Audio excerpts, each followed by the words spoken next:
Salam dəyərli Bilgesam TV izləyiciləri, mən Yadigar Nağıyev. Bugün biz 10 noyabr sonrası yeni siyasi reallıqdan danışacağıq və bugün bizim çox dəyərli qonağımız var Azərbaycandan. Özü Professor Doktor Musa Qasımlı, hal-hazırda Azərbaycan Respublikası Milli Məclisinin sədr müavinidir. Musa müəllim bizim Azərbaycanlıların, xüsusilə də Türkiyədə təhsil alan və yaşamaqda olan bir çox Azərbaycanlı gəncin, mənim daxil olmaqla ağsaqqal gördüyümüz, həmişə fikrinə istinad elədiyimiz müəllimlərdən, professorlardan, akademiklərdən biridir. Onu bu münasibətlə dəvət etmişik ən çox. Və bugün istəyirik ki, Musa müəllim bizə İkinci Qarabağ müharibəsinin əhəmiyyətindən, İkinci Qarabağ müharibəsi dövründə və sonrasında Azərbaycanın yeni reallıqlarından və Azərbaycanın Cənubi Qafqazda dəyişdiyi yeni tendensiyalardan danışsın. Çox vaxt itirmək istəmirəm, çünki proqramı çox doludur və xalqa xidmət etməlidir. Bir tərəfdən akademik fəaliyyətlər göstərməlidir. Buna görə də istəyirəm ki, çox vaxt aparmadan Musa müəllimə sözü verim. Müəllim, xoş gəlmisiniz. Sizi Bilgesam ailəsi adından salamlayıram. Buyurun. Dəvət üçün təşəkkür edirəm. Sizə öz minnətdarlığımı bildirirəm. Bilgesamın tamaşaçılarına da uğurlar arzulayıram. Sizin söylədiyiniz məsələ ilə bağlı saatlarla, günlərlə danışmaq olar. Çünki 44 günlük vətən müharibəsi və lokal xarakterli antiterror tədbirləri nəticəsində işğalçının ölkəmizin ərazisindən tamamilə qovulub çıxarılması, işğalçı Ermənistanın qurduğu qondarma separatçı rejimin diz çökməsi təkcə Azərbaycan tarixinin deyil, bütövlükdə Türk tarixinin çox böyük hadisəsidir. Əgər 20-ci əsrdə Türk dünyası Qazi Mustafa Kemal Atatürk'ün rəhbərliyi altında İstiqlal Savaşında necə böyük qələbə qazanıb, işğalçını ərazilərindən qovmuşdusa, Türk dünyasında bir ümid yaratmışdı. O zaman Türk dünyasının tək bir dövləti var idi. İstiqlal Savaşı nəticəsində müstəqil Türkiyə Cumhuriyyəti yarandı. Bu 20-ci əsrdə olmuşdu. 21-ci əsrdə isə möhtərəm cənab prezidentimiz, Müzəffər Ali Başkomandanımız İlham Əliyevin rəhbərliyi altında Azərbaycanın qazandığı qələbə Türk dünyasına təsiri baxımından qat-qat böyüdü. İstərdim bu qələbənin əhəmiyyətini çox qısa olaraq izah edeyim. Qazanılan qələbə heç şübhəsiz tariximizin ən böyük strategi, ən mahir diplomatı, yenilməz sərkərdəsi, cənab prezidentimiz İlham Əliyevin rəhbərliyi altında Azərbaycanın qələbəsi olsa da, bütövlükdə Türk dünyasının və dünyada əzilən xalqların qələbəsidir. Azərbaycan 30 ildən çox müddətdə işğal altında qalan ərazilərini azad etdi.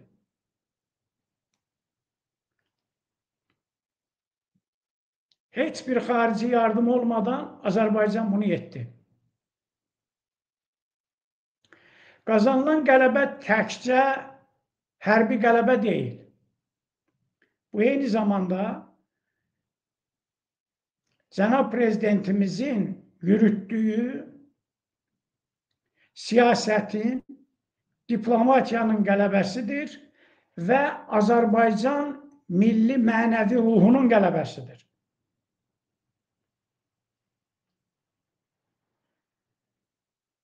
Bu qələbə ilə torpaqlarımız işğaldan azad edildi, dövlət bayrağımız hər yerdə sancıldı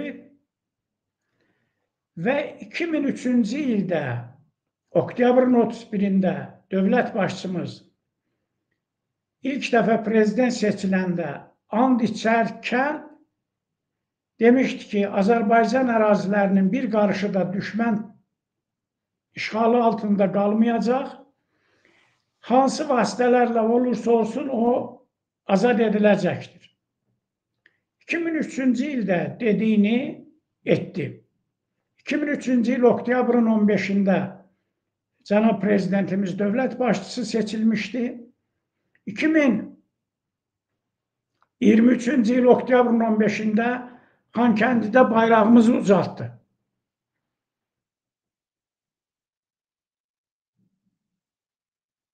Bu böyük bir tarixi hadisə idi. 1988-ci ildən bəri demək olar ki, həmin ərazilər işğalçı, təcavüzkar Ermənistanın nəzarəti altında idi. İlk dəfə olaraq ölkəmizin ərazisində, hər yerində prezident seçkiləri, parlament seçkiləri və bələdiyyə seçkiləri keçirildi. Cənab prezidentimiz Xankəndidə səs verdi. Xankəndidə səs verməyin təkcə rəmzi mənası yox idi. Eyni zamanda bir strateji əhəmiyyət daşıyırdı. Oradakı çıxışında səs verəndən sonra parlamentdəki and içmə mərasimindəki çıxışında dedi ki, mənim Xankəndidə seçki qutusuna atdığım bülletin sadəcə bir bülletin deyildi. Bu, erməni separatçılarının tabutuna vurulan son mismar idi.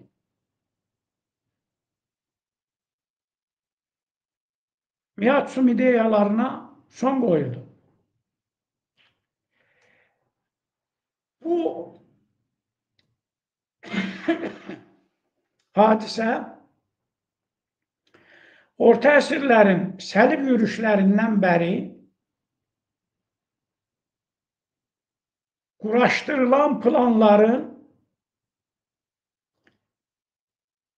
cənab prezidentimiz tərəfindən darmadağın edilməsidir. Bu səlibçi psixologiyanın məhv edilməsidir, ayaqlar altına atılmasıdır. 18-ci əsrdən bəri ərazilərimizə gətirilərək yerləşdirilmiş və süni şəkildə yaradılmış bir problemin kökündən bir dəfəlik həll edilməsidir. Azərbaycanın bədənində yaradılmış qara yara olan, çiban olan bir problemin kökündən həll edilib, kəsilib atılmasıdır. Bu bizim tariximizin nadir hadisəsidir. Bununla Azərbaycanda separatçılığın kökü bir dəfəlik kəsildi. Bundan sonra heç bir Azərbaycanlı ailəsinə şəhid tabutları gəlməyəcək. Bir dəfəlik olaraq dövlət başçımız Azərbaycanda separatçılığın kökünü kəsdi. Bu tarixi bir zəfər idi. Və bu zəfərə birdən-birə gəlinib çıxılmadı. Əvvəlki illərdə yürüdülən siyasətin nəticəsində gəlindi. Əgər 1993-cü il iyunun 15-də Ulu Öndər Heydər Əliyev hakimiyyətə qayıtmasaydı, Azərbaycanın dövlət müstəqilliyi təhlükə altına düşmüşdü. Separatçılıqla parçalanmağa doğru gedirdi. Vətəndaş müharibəsi astanasında idi. Deməli, bugünkü zəfərin təməli 1993-cü ilin iyununda qoyuldu. Və cənab prezidentimiz hədəfə çatmaqdan ötürü bir çox ilklərə imza atdı Azərbaycan tarixində. Hansı ki, bizim tariximizdə onlara heç vaxt rast gəlinməyib. Başlıca hədəf torpaqlarımızın işğaldan azad edilməsi, dövlət suverenliyimizin tam bərqərar edilməsi idi və buna nail olundu. Qusardan tutmuş Astaraya, Naxçıvandan tutmuş Ağstafaya qədər bütün Azərbaycan vətəndaşları tək bayraq, tək millət, tək dövlət, tək vətən, tək torpaq uğrunda döyüşə getdilər, çiyin-çiyinə döyüşə getdilər. Azərbaycan Silahlı Qüvvələrinin tərkibində yayılan bir nəfər olmadı. Bu nəyi göstərdi? Bu onu göstərdi ki, Azərbaycanda vətən torpağının azad edilməsi uğrunda ölməyə hazır olmayan bir nəfər belə yoxdur. Bu böyük bir tarixi nailiyyətdir. Bizim gözlərimizin qarşısında olduğu üçün bəlkə də bəziləri bunu görmürlər və ya görmək istəmirlər. Amma siz də tarix, siyasi elmlərlə məşğul olan şəxssiz, mən özüm də peşəkar tarixçiyəm. Bizim tariximizdə, minilliklər tariximizdə bu qədər net, qəti bir qələbə olmayıb. Dövlət başçımız çıxışlarının birində deyirdi ki, mən məsələni yarımçıq həll etmək istəmirəm. Mən məsələni bir dəfəli həll etmək istəyirəm. Baxın, ATƏT Minsk qrupunun həmsədrlərinin mərhələli həll, paket həll, ümumi dövlət prinsiplərini ayaqları altına attı və bu problemi bir dəfəli həll elədi. Azərbaycanın bədənindəki yaranı tamamilə sağaltdı. 100 illər keçəcək. Millət yenə bugünə qayıdacaq, bu zəfəri xatırlayacaq. Və bu zəfər bir çox ibrət dərsləri verir. Və bugün Cumhuriyyət xadimlərinin ruhu şaddır. Onlar bu məsələni indiki kimi kökündən həll edə bilmədilər. Sovet dövründə Azərbaycan müstəqil deyildi. O bizim ikinci respublikamız idi. 1920-ci il aprelində Bolşevik Rusiyası işğal edəndən ta 1991-ci ilə qədər. Həmin dövr xadimlərinin də ruhu şaddır. Onların da səhvlərini cənab prezidentimiz İlham Əliyev düzəltdi. Hansı səhvləri idi? Bizim siyasi leksikonumuza qondarma Dağlıq Qarabağ ifadəsi daxil edilmişdi.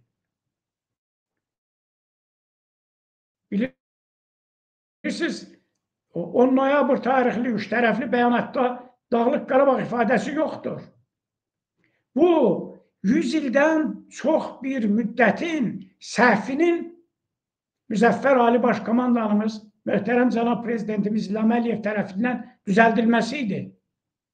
Cənab prezidentimizə qədər heç bir dövlət adamımız, hamısını hörmət, ehtiramla anırıq, dövlətçilik tariximizin hissələridir onlar, amma heç biri bunu bacarmamışdı. Məsələnin başqa bir tərəfi. Zəngəzur tarixən Azərbaycan torpağı olub, Azərbaycanlılar yaşayıblar. 1921-ci ildə, may ayında əhalinin siyahıya alınması keçiriləndə Xalq Komissarları Sovetinin bir dekreti var idi. Orada artıq Yelizavetpol quberniyasının Zəngəzur qəzasının adı çıxarılmışdı. Yəni bizim siyasi leksikonundan çıxarılmışdı. Cənab prezidentimiz İlham Əliyev bizim siyasi leksikonumuza Zəngəzur ifadəsini gətirdi. Şərqi Zəngəzur iqtisadi rayonu yaradıldı. Avtomatik olaraq insanlar düşünürlərsə, Zəngəzurun şərqi varsa, bəs qərbi hardadır? Bu bir millət tarixində çox nadir rast gəlinən xidmətdir. Ona görə qazanılan bu qələbiyə təkcə döyüş meydanında qazanılan qələbə kimi baxmaq olmaz. Siz Türkiyədə yaşayırsınız, orada təhsil alırsınız. İnşallah disertasiya işinizi də müdafiə edəcəksiniz. Mən bütün qardaşlarımızı, qardaş Türkiyə Cumhuriyyəti vətəndaşlarını da salamlayıram. Bu nadir rast gəlinən bir qələbədir. Bilirsiniz, həmişə deyiblər ki, Türklər döyüş meydanında qələbəni qazanırlar, amma masada onu itirərlər. Siz yaxşı bilirsiniz. Cənab Prezidentimizin rəhbərliyi ilə Azərbaycan dövləti təkcə hərb meydanında qələbəni qazanmadı. Eyni zamanda masada onu qəbul etdirdi. 10 noyabr üç tərəfli bəyannaməsi Ermənistanın danışıqsız təslim olması, yəni kapitulyasiya aktı idi. Avqustun 8-də Vaşinqtonda dünyanın fövqəl dövlətinin paytaxtında Amerikan xalqının baş evi olan Ağ Evdə sülh sazişinin paraflanması Cənab Prezidentimizin dünyanın ən mahir diplomatı olduğunu göstərdi. Yəni, hərb meydanında qazanılan qələbə eyni zamanda masada da təsdiq edildi. Bu, çox nadir tarixi hadisədir. Təkrar deyirəm, bəlkə də gözlərimizin qarşısında olduğu üçün bəziləri onun əhəmiyyətini dərk etmirlər. Bu müharibədə informasiya savaşının da, diplomatiya savaşının da qalibi yenə dövlət başçımızdır. Sizə bir misal deyirəm. Yəni, mən neçə illərdir sizi tanıdığım üçün bunu söyləyirəm. Şuşa şəhəri işğaldan azad ediləndə deyirdilər ki, bəs Azərbaycan niyə görə Xankəndini azad eləmir? Bəziləri tənqid eləyirdilər, yersiz, yəni geniş düşüncəsi olmayan şəxslər. Amma sizdən soruşuram, Xankəndinin azad olunması o zaman bir neçə saatın işi idi bəlkə də. Amma Azərbaycan silahlı qüvvələri ora girmədi. Çünki bir erməninin burnu qanasaydı, millətimiz bundan sonraki illər ərzində də o böhtanın altından çıxa bilməzdi. Amma Cənab Prezidentimiz nə elədi? Separatçı rejim diz çöktü və könüllü şəkildə çıxıb getmək istəyən ermənilər var dövlətlərini, yüklərini götürdülər. Yolda Azərbaycan polisi onlara çörək verdi, yemək verdi, su verdi və sərhəddə də Azərbaycan televiziyaları, mediası kameralara tutdu, bunlardan müsahibə aldı. Bu bəlkə də 100 ildən sonra Azərbaycana atıla biləcək böhtanların qarşısının kəsilməsidir. Churchillin məşhur bir kəlamı var. Böyük Britaniyanın baş naziri deyirdi ki, mümkün olmayanları mümkün edənlər dahilər olurlar. Ermənistan üzərində qazanılan qələbə təkcə Ermənistan üzərində qazanılan qələbə deyil. Ermənistan heç bir zaman tək başına bizim torpaqları işğal edə bilməzdi. Yəni, dövlətin gücünün bəlli meyarları var. O meyarlar baxımından Ermənistan ümumiyyətlə Azərbaycanla tən gələ bilməz. Bizim torpaqları başqaları işğal edib Ermənistana vermişdi. Deməli, Cənab Prezidentimizin rəhbərliyi altında qazandığımız qələbə təkcə Ermənistan və dünya erməniliyi üzərində qazanılan qələbə deyil. Bu, onların havadarları üzərində qazanılan qələbədir.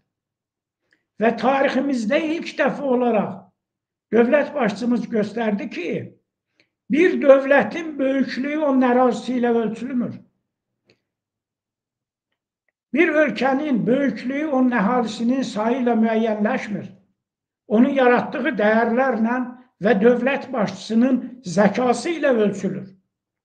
Ona görə bu qazanılan qələbə təkcə hərb meydanında qazanılan qələbə deyildi. Qazanılan qələbənin Türk dünyası üçün böyük əhəmiyyəti var. Bayaq söylədim. 20-ci əsrdə Türk dünyasının ilk cumhuriyyəti Azərbaycan Xalq Cumhuriyyəti idi. Sonra süquta uğradı Rusiyanın işğalı nəticəsində. Müstəqilliyimizi itirdik. Böyük Türk milləti, qardaşlarımız bütün dünyaya qarşı ayağa qalxaraq əli qılıncla düşməni məğlub elədi. Türkiyə Cumhuriyyətini yaratdı.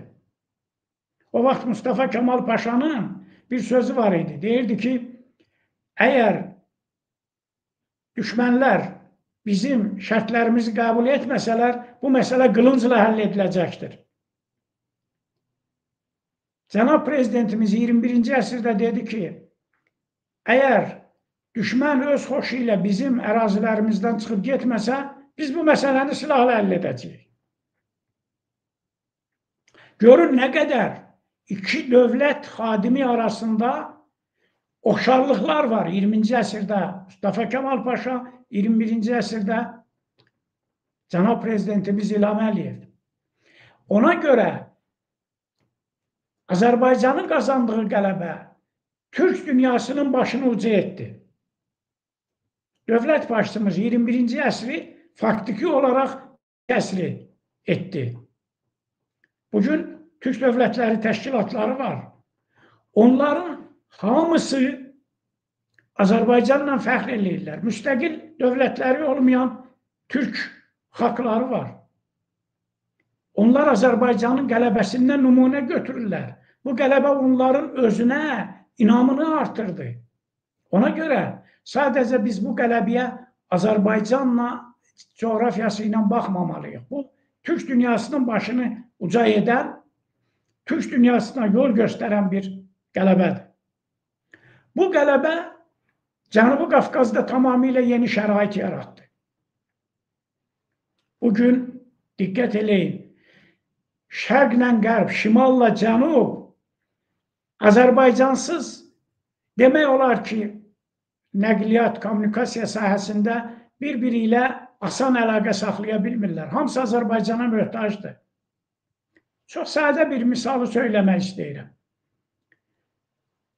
Türkistanda yaşayan qardaşlarımız Azərbaycan üzərindən dünyaya gəlirlər. Tək Azərbaycandan, yəni bir ölkə, qardaş Azərbaycandan keçərək gedirlər. Amma görün dövlət başçımız hansı reallığı yarattı? Ondan əvvəl Ulu Öndərin zamanında Bakı-Tiflis, Kars, Bakı-Tiflis, Ceyhan, birinci əsas xırac boru kəməri, obrisi dəmir yolu, Bakı-Tiflis, Ərzurum, qaz kəməri, İpək yolu Gürcüstandan keçirdi. Bizim dost ölkədir. Amma fikir verin, hələ bu məsələlər həll olunmamış, Zəngəzur dəhlizi məsələsi ortaya çıxmamış, Cənab Prezidentimiz İran üzərindən Naxçıvana dəmir yolunun çəkilməsi məsələsini qoydu. Və indi Zəngəzur dəhlizi məsələsi həll olunur. Yəni, bir coğrafiyanı dövlət başçımız nə qədər uğur amilinə çevirdi. Bugün xaricdən Azərbaycana gəlirlər. Azərbaycandan ən azı neçə çıxış yolu var? Ermənistan ərazisindən keçərək inşallah o yolda deməli dəhlizlə istifadə veriləcək. Türkiyəyə gedilə bilir. Oradan Naxçıvana gedilə bilir. Naxçıvandan Təbriz dəmir yolu ilə Fars körfəzinə çıxa bilir. Avropaya çıxa bilir. Bu bir dövlət başçısının strateji baxışlarıdır. Ona görə mən sizə minnətdaram ki, bax belə söhbətlər xüsusən gənclərimiz üçün vacibdir. Onlar başa düşməlidirlər ki, baş verən proseslər nədir? Qazanılan qələbə eyni zamanda əzilən xalqların qələbəsidir. Dövlət başçımız öz qətnamələrini yerinə yetirə bilməyən BMT-nin üstündəki ləkəni sildi. ATƏT-in üstündəki ləkəni sildi. Və göstərdi ki, Azərbaycan dövləti bunları etməyə qadirdir. Biz bütün bunlar haqqında çox danışa bilərik. Amma bunları danışandan sonra biz özümüzə bir sual verməliyik ki, qazanılan zəfərdən biz hansı ibrət dərslərini almalıyıq? Nə nəticə çıxartmalıyıq? Bu xüsusən gənclərimiz üçün vacibdir. Bəzən gənclərimizin bəziləri belə hesab eləyir ki, indiki qələbə, hər şey, rahatçılıq bir nimçədə gətirilib verilib. Amma Yadigar bəy, siz baxın, Azərbaycan heç bir yardım olmadan 1 milyondan çox qaçqın və məcburi köçkünü yerləşdirdi. O vaxt bəzi xarici təşkilatlar yardım eləyirdilər. Çadır şəhərciklərini ləğv elədi. Azərbaycan heç bir xarici yardım olmadan tək başına müharibəni apardı. Döyüş meydanında şəhid olan, qələbə qazanan Azərbaycan hərbçisidir. Dünyanın heç bir ölkəsi hərbi sənaye kompleksi məhsulları baxımından özünü tam təmin edə bilmir. Amma bizdə bugün bu yaradılıb. Beynəlxalq silah, sərgi, satış yarmarkalarında Azərbaycan iştirak eləyir. Və baxın, bu qələbənin 5 illiyi tamam olur. Qısa bir müddət ərzində Azərbaycan işğaldan azad edilmiş ərazilərini tikir, qurur, tamamilə yenidən qurur. 3 hava limanı tikilib istifadəyə verilib. Bilirsiniz, bu bəlkə də havaçılıq tarixində nadir bir hadisədir. Siz Laçına gedib görərsinizsə, insan heyrətə düşür. Laçında heç bir hamar yer, düz yer yoxdur. Amma dağları, təpələri yarasan, onu hamar bir düzən yerə çevirəsən, hava limanı tikəsən. Bu, böyük bir tarixdir. Yollar çəkilir, ən müasir infrastruktur qurulur. İnsanlarımız keçmiş məcburi köçkün, qardaş və bacılarımız ora köçürlər. Yenə də nəyin hesabına? Baxın, xarici yardımlar varmı? Hansı beynəlxalq təşkilat, maliyyə qurumu Azərbaycana yardım edir? Heç biri. Heç bir dövlət yardım etmir. Azərbaycan bunu tək başına özü edir. Bu tək başına özünün etməsi nə deməkdir? O deməkdir ki, dövlət başçımızın rəhbərliyi altında ölkəmizdə qurulan maliyyə, iqtisadi siyasət düzgündür. Yəni, müharibəyə qədər o problemlər həll olunur. Özdə baxın, həmin insanların övladlarının təhsil haqqını dövlət verdi, onlara dövlət vəsait verdi, evlərə yerləşdirdi. İndi də dövlət büdcəsi hesabına mənzillərə yerləşdirilir. Bəzən deyirlər ki, Azərbaycanı qısqanan ölkələr niyə çoxdur? Onlar baxırlar ki, necə ola bilər bir dövlət bütün bunların öhdəsindən gəlsin. Ona görə də bizim cəmiyyətimizin də, insanlarımızın da bunu qiymətləndirməsində fayda var.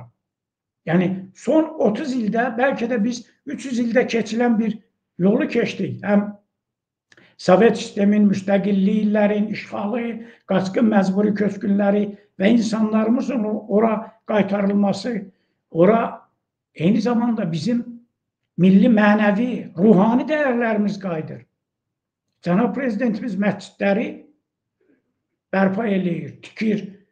Heydər Əliyev Fondunun xətti ilə Mehriban xanımın rəhbərliyi altında məscidlər inşa edilir, tikilir, bərpa olunur. Hansı ki, orada işğalçılar onu saxlayırdılar, təhqir etmişdilər bizim ruhani dəyərlərimizi. Bunu nə üçün xüsusi vurğulayıram ki, bu eyni zamanda Bilgəsan vasitəsilə yayıldığı üçün də bu bizim ruhani dəyərlərimiz bərpa edilir. Elmimiz, təhsilimiz, mədəniyyətimiz qayıdır. Qısa müddətdə tamamilə böyük işlər görülüb. Özdə hansı şəraitdə görülür? Siz bilirsiniz bunları. Həmin ərazilərin hamısı minalanıb. Əvvəlcə gərək dövlət, hökumət qurumları onu minalardan təmizləsin, təhlükəsiz eləsin, sonra quruculuq işlərinə başlansın. Bilirsiniz, dildə söyləmək çox asandır, amma bir sutka 24 saatdır. Siz gözəl bilirsiniz bunu. Bundan ötürü təkcə sərmayə deyil, eyni zamanda vaxt lazımdır. Ürəyi qoymaq lazımdır. Hər dəfə dövlət başçımız gedəndə yeni yaşayış məntəqələrinin ya əsası qoyulur, ya insanlar köçür, infrastruktur yaradılır. Bütün bunlar asan məsələlər deyil.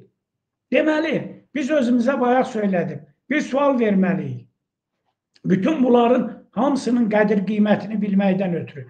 Özdə bilin, mən sizə həmişə demişəm, bütün rütbələr də, vəzifələr də müvəqqətidir.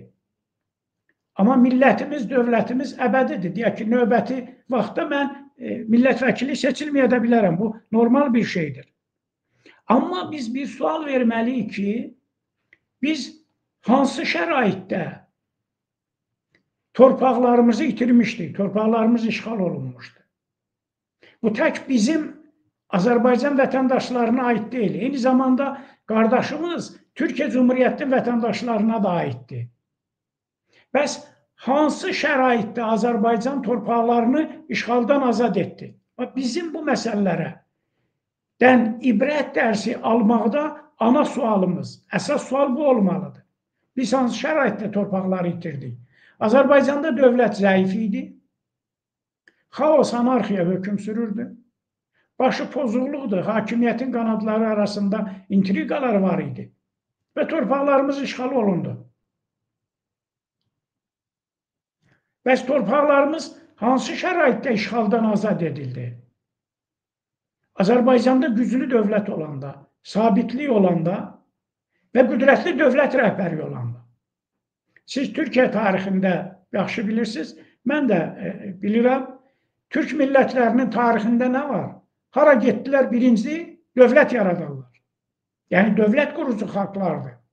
Çünki biz anarxiya, xaos milləti deyilik. Biz anarxiya, xaosdan baş açmırıq.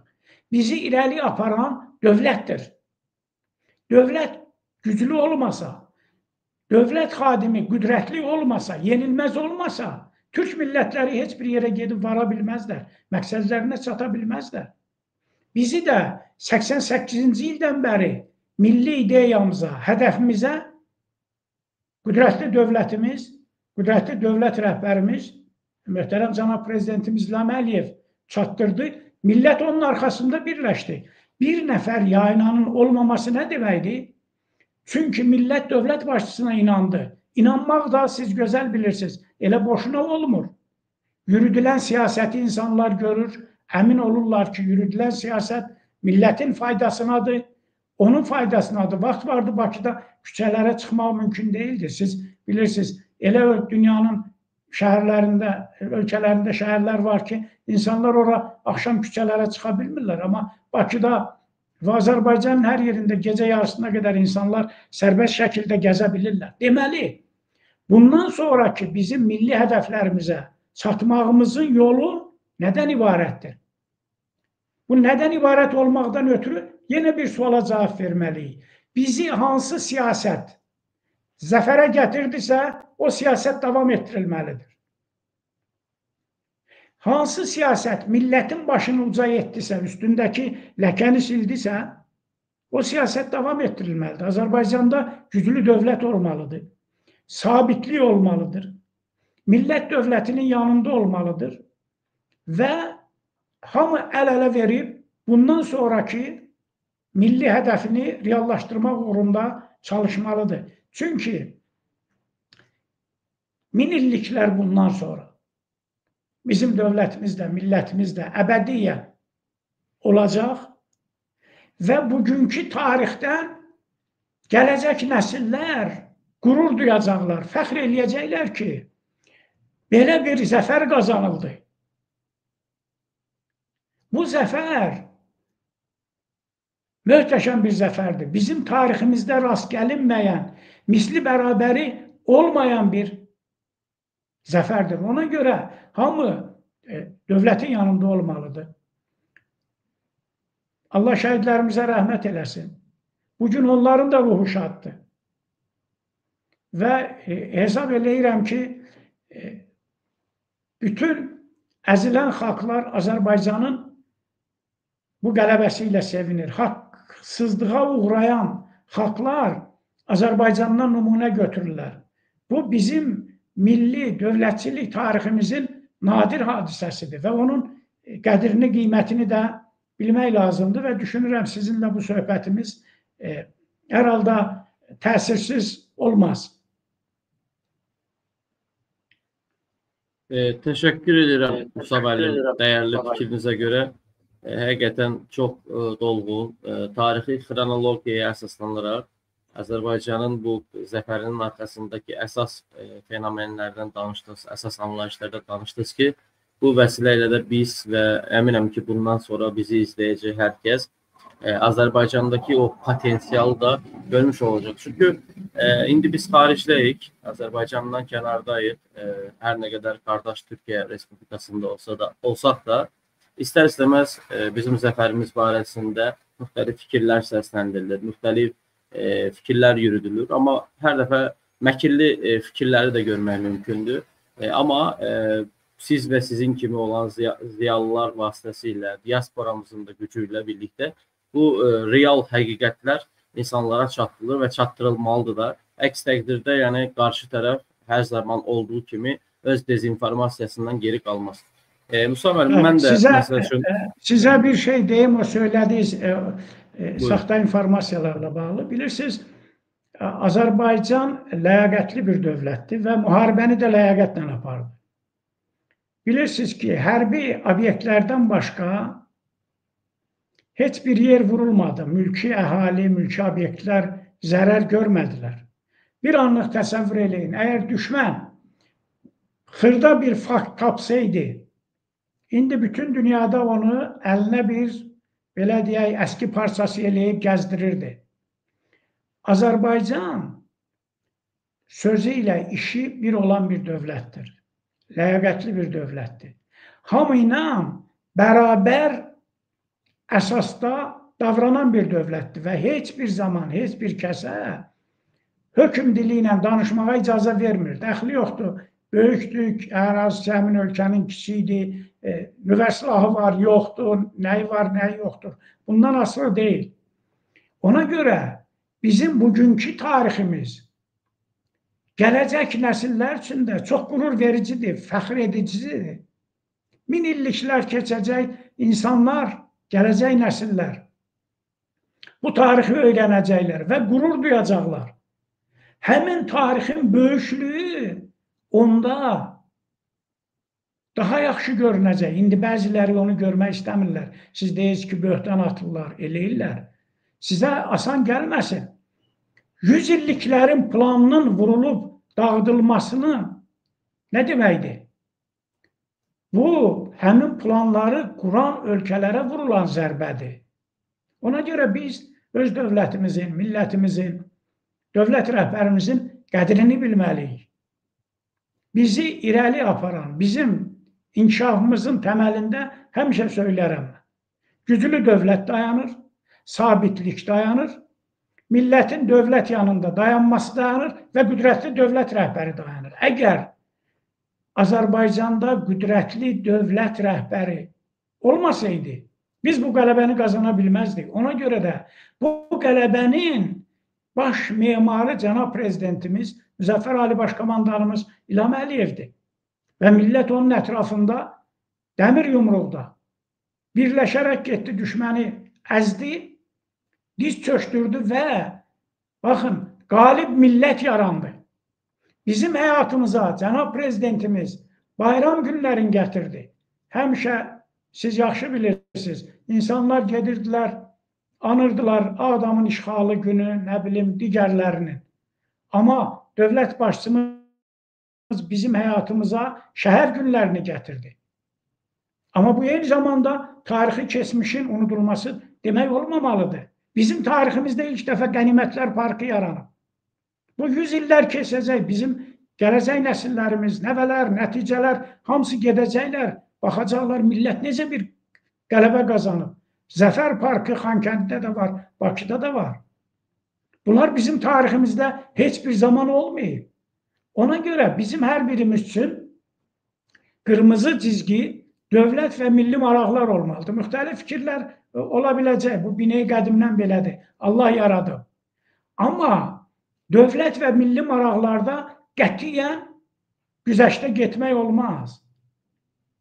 Heç bir zaman güzəştə getmək olmaz. Çünki bu dövlət bütün millətindir. Millətin gələcəyi bu dövlətlə bağlıdır.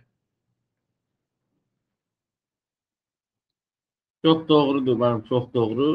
Biz də əlimizdən gəldiyi qədər Azərbaycan dövlətinin, mən şəxsən öz adıma da desəm, Azərbaycan dövlətinin maraqlarından məsələyə baxmağa çalışıram. Çünki insanlar dediyimiz kimi, yəni müxtəlif maraqlara sahib ola bilərlər, amma bir minorit qrupun marağındansa majorit, yəni çoxluğun marağının təmin olunması daha çox vacibdir. Bu istiqamətdə də dövlətin yanında olmaq lazımdır. Mən də sizin eyni fikirdəyim.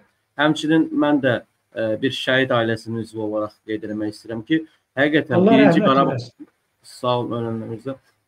birinci Qarabağ müharibəsindən danışarkən dəfələrlə mənə bu barədə deyirdilər ki, öz başınalıq hakimi idi, hərbi sistemdə siyasiləşmə var idi və bunun nəticəsində şücaətimizi ortaya qoya bilmirdik. Amma indi baxırsınız ki, sizin də dediyiniz kimi, milləti nə olursa olsun, Azərbaycan vətəndaşları bir bayraq, bir fikir ətrafında, bir dövlətçilik ətrafında birləşərək tək bir bədən kimi, yəni orada mübarizə aparıb qalib gəldilər. Yəni bunu özünü belə koordinasiya etmək özü çox böyük əmək tələb edən bir şeydir.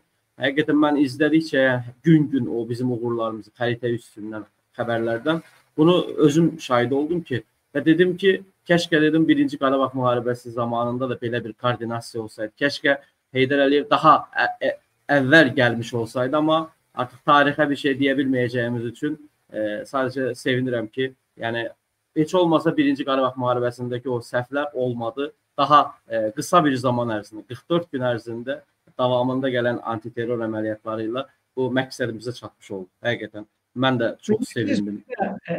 Yadgar bəy, bir məsələni də deyim. Baxın, dövləti liberal dəyərlərlə elan etmək olar. Bütün dövlətçilik tarixlərində biz buna rast gələrik. Amma dövlət qanunlarla idarə olunar. Qanunsuzluğun o biri tərəfi nədir? Qanundur. Qanunun əks tərəfi nədir? Qanunsuzluqdur. İndi soruşuram, siz deyirsiniz ki, bəzən deyirlər.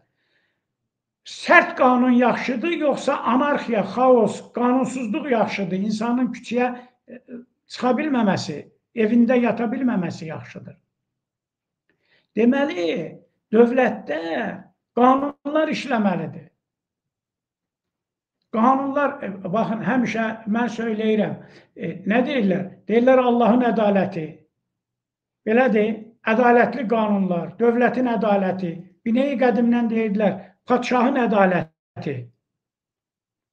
Ona görə bizim mütləq o deyənlər kim nə deyir desin, milli maraqlar, dövlət maraqları hər şeyin fövqündə dayanmalıdır. Amma Allah insanları yaradıb, təbii ki, hamını eyni yarada bilməz, müxtəlif fikirlər olacaq. Amma Azərbaycan cəmiyyətinə normal diskusiya mədəniyyəti olmalıdır. İndi siz qardaş ölkədə olsa, yenə Azərbaycan sərhədlərindən kənarda yaşayırsınız. Çox üzr istəyirəm. Söyüşlə, təhqirlərlə olmaz. Siz də öz dostlarınızın arasında söyləməlisiniz ki, söyüş, təhqir olmaz. Fikirləri demək lazımdır. Fikirlər həmişə toqquşar. Amma əzəllər toqquşmaz. Çünki küçədə toqquşma olarsa qan tökülər. Millət qan töküləndə geri gedər. Biz bunu tariximizdən görmüşük. Amma fikirlər toqquşanda cəmiyyəti irəli aparan bir ideya ortaya çıxar. O fikirləri də normal diskusiya şəraitində demək lazımdır. Təhqir eləmək olmaz. Çünki bu ekranlara siz Bilgesamın vasitəsilə verəcəksiniz, hamı baxacaq. Buna insanlar baxırlar, qızlar, gəlinlər, analar, bacılar baxırlar. Yəni, Azərbaycan cəmiyyətinə normal diskusiya mədəniyyəti gəlməlidir. Buna da xüsusən gənclər özləri riayət eləməlidirlər. Biz gələcək hədəfimizə ulaşmaq istəyirik, çatmaq istəyirik. O dədə-babalarımızdan bizə qalan nədir? Turan sevdasıdır. Belədir, belə deyil. Türk dövlətlərinin birliyidir. Görün nə qədər yol gelib keçildi, gəlindi. Heç xəyala gəlməzdi bir 25 il bundan əvvəl ki, belə bir şey 30 il ola bilərmi bu səviyyəyə gəlsin? Türk Dövlətləri Təşkilatı yaradırsın, birgə hərbi təlimlər keçirsinlər, strateji müttəfiqlik səviyyəsinə qalxsınlar. Bütün bunların hamısı dövlətin qüdrətli olmasının sayəsindədir. Dövləti qüdrətli edənlərsə, ona rəhbərlik edən şəxslərdir. Düzgündür mən. Mən fikirlərinizə qatılıram tamamilə və təşəkkür edirəm.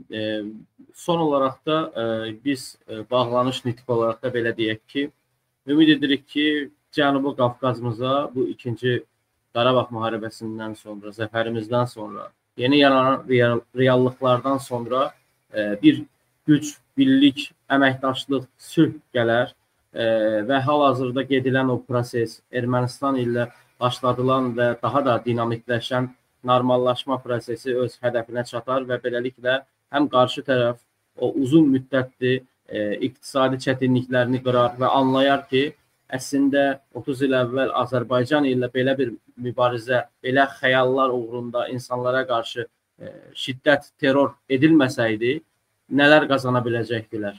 Bunun fərqinə vararlar və beləliklə eyni Almaniya və Fransanın arasında olduğu kimi bir sülhə doğru gedilər və əlaqələr güclənər. Onsuz da nə əlaqələrin sonu istiqaməti hara gedirsə getsin, Azərbaycan yenə də Cənubi Qafqaz dövlətləri ilə müqayisədə yenə də üstünlüyü gətirir. Amma Azərbaycanın doktrinasında, yəni maraqlarında əsas odur ki, özüm yox, Cənubi Qafqazda qonşularım da qazansın. Bunu əməl edən Gürcüstanın hardan hara gəldiyi də müəyyəndir.